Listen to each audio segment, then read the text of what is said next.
I come to the floor today to talk about the tax relief, tax reduction legislation that the Conference Committee is currently working on. To me, Mr. President, and to all Americans, this is a very important piece of legislation. I think it's going to get even better as the House and the Senate work to hammer out the differences, to help lower the tax rates for American families.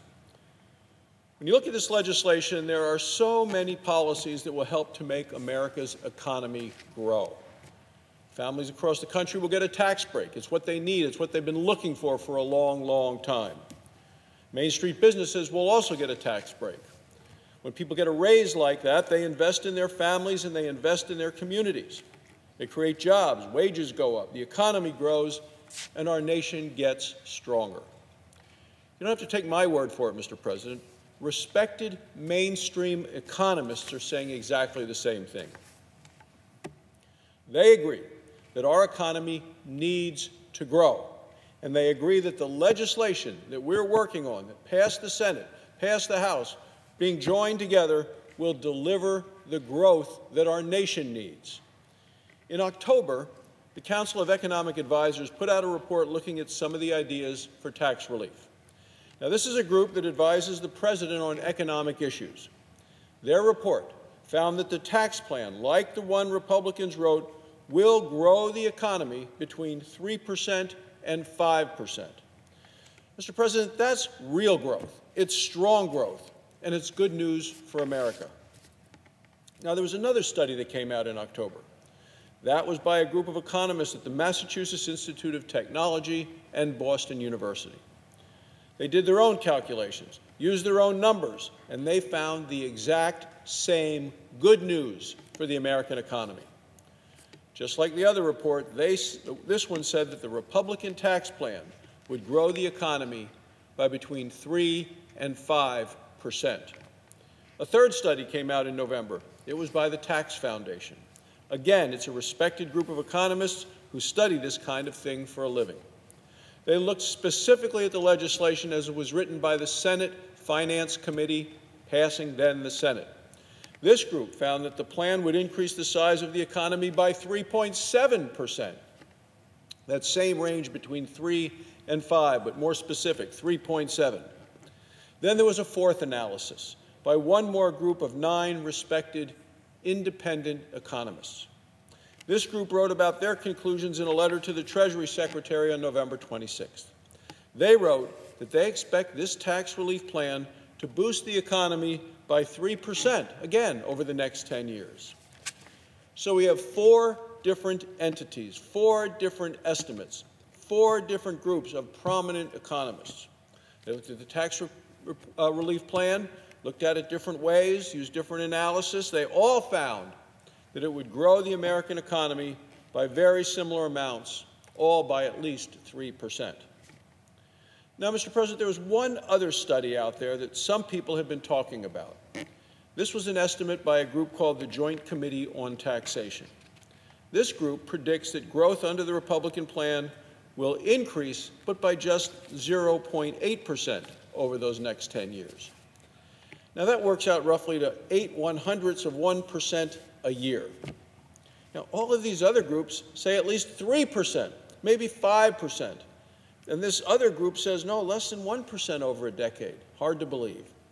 So why is this one group that's being quoted often by the Democrats so far out of line, out of the mainstream with what other economists are saying? Well, the reason they reached such a different conclusion is that they did their analysis very differently from all the other groups. This committee combines a few different economic models into their estimate. Well, that's reasonable. But when we look closely at the models they combined, we found that they counted the most pessimistic models much more heavily than they did of more realistic models. So of course they're going to come up with an overly pessimistic conclusion. You know, I think it can be useful to take these more negative numbers into view and taking them into account. Nobody thinks that we should just pick from the rosiest scenario or base our policies on one prediction. That's not what's happening here. Here we have 4 different groups of economists who predict strong economic growth of at least 3%. The one outlier, much more pessimistic, much more cautious. Another thing to remember is that even this very cautious estimate says that the economy will get bigger because of the Republican plan than if we did nothing at all. So there's even those, the pessimistic group is saying, oh yes, the economy will grow under the Republican plan. And they'll say that it will reduce deficits by an additional $400 billion over the next 10 years. Well, Mr. President, I think we're going to do a whole lot better than that because our economy is going to grow much faster. Under President Obama and Washington Democrats, we had 8 years of policies that held back our economy and caused it to grow at a very tepid, slow pace. Economists looked at these policies and they said that if things continue on that path, we can expect the economy to grow by about the 1.8% we've been seeing through the Obama administration. With Republicans setting the agenda, those policies are history. And so, Mr. President, is this slow economic growth that had been created during the Obama years. Look at what just happened in the last 2 economic quarters of this year. Over these 6 months, our economy grew at a pace of more than 3%. More than 3%. The economy has created more than 2 million jobs since President Trump was elected a little over a year ago. The economy is responding to policies that Republicans have been talking about and that what we have been doing in terms of eliminating so many punishing, burdensome, expensive regulations that have caused such a drag on our economy. When we pass legislation like this Tax Relief Act, it will give businesses confidence that we're keeping our promises. It gives them confidence that they can keep hiring, keep investing, and keep creating more jobs.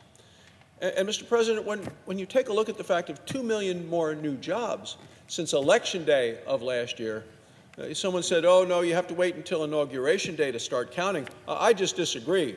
I will tell you, in my home state of Wyoming, on election night, when the results were in, it was known that Donald Trump had been elected President of the United States.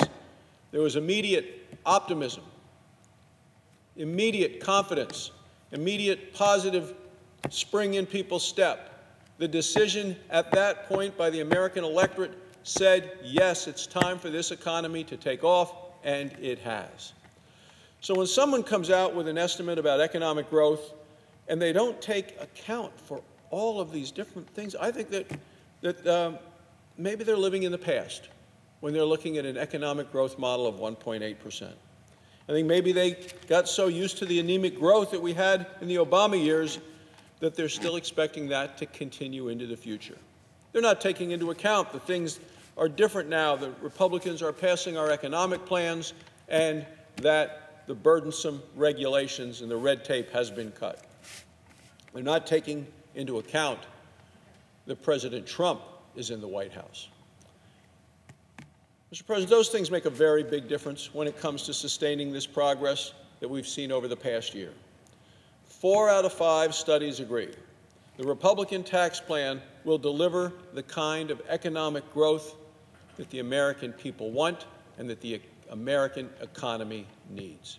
A strong and healthy and growing economy. Thank you, Mr. President. I yield the floor.